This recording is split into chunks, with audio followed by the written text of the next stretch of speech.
Welcome back to Breaking Silence here on Asia One. I'm Craig Vermay. Organised crime no longer recognises borders. Criminal networks move money across continents, direct operations through encrypted phones and recruit far beyond the countries where they began. That global reality came sharply into focus after United States prosecutors charged in prison Indian gang leader Lawrence Bishnoi with allegedly orchestrating the 2023 murder of Canadian Sikh activist Hardeep Singh Nijjar.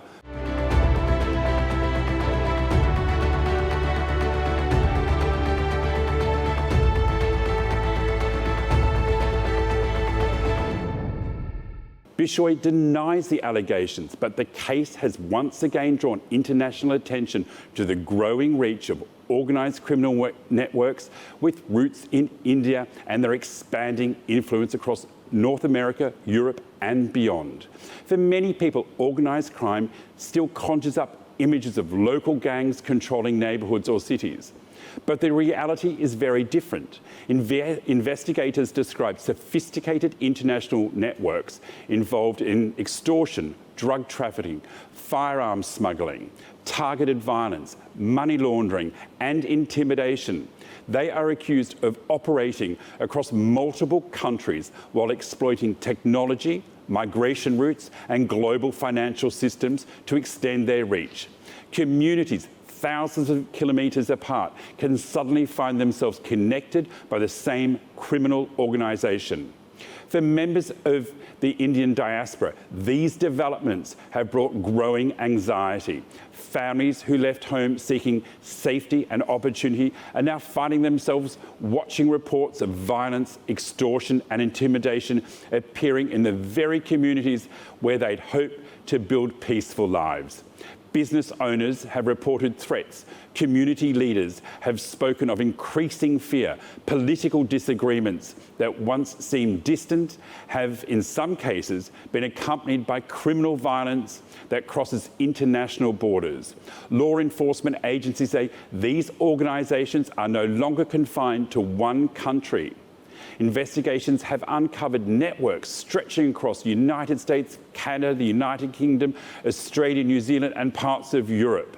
Authorities allege that some gangs have built global operations capable of coordinating serious crimes while senior figures remain imprisoned or based thousands of kilometres away. The latest charges are about more than one murder investigation. They reflect a wider challenge confronting governments across the world. Criminal organisations are becoming more international, more sophisticated and more difficult to dismantle. They exploit legal systems, communicate across borders and adapt faster than many institutions designed to stop them. Behind every indictment and police operation are ordinary people whose lives have been disrupted by violence, imitation or loss. Whether it is a family grieving a loved one, a business owner living under the threat, or a community struggling to overcome fear. The real victims are rarely those whose names dominate the headlines. They are the people simply trying to live their lives in peace.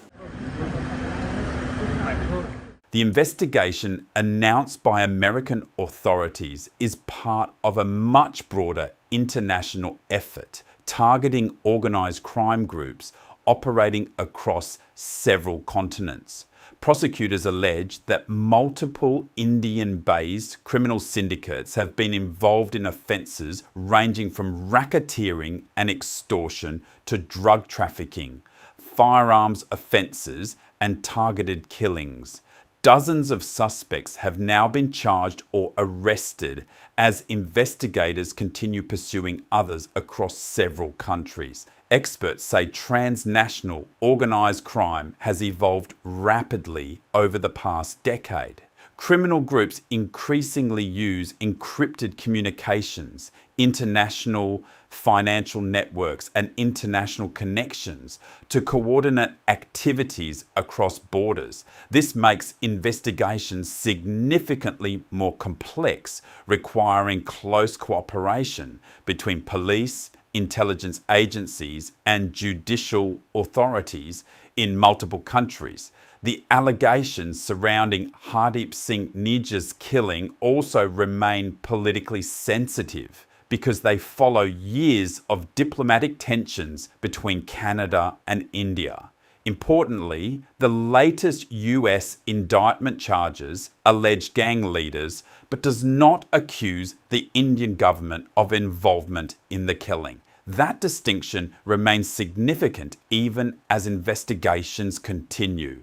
The broader lesson is that organised crime has become a global challenge rather than a local one. Success will depend not only on arrests, but on sustained international cooperation, intelligence sharing, and coordinated action against networks capable of operating across continents.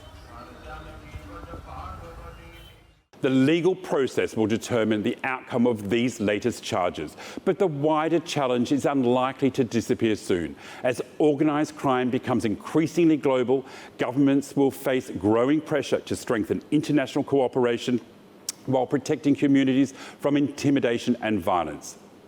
For law enforcement, success will not be measured simply by the number of arrests, but by whether criminal networks lose their ability to spread fear across borders. For ordinary families, the hope is far simpler, that communities built on opportunity and diversity never become places where organised crime dictates how people live.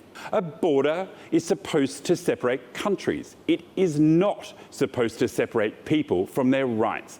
But along the India-Bangladesh border, human rights groups say a deeply disturbing pattern is emerging.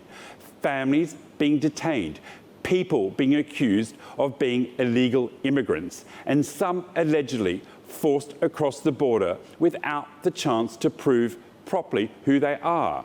Among those affected, rights organisations say are Bengali-speaking Muslims, including some who are Indian citizens.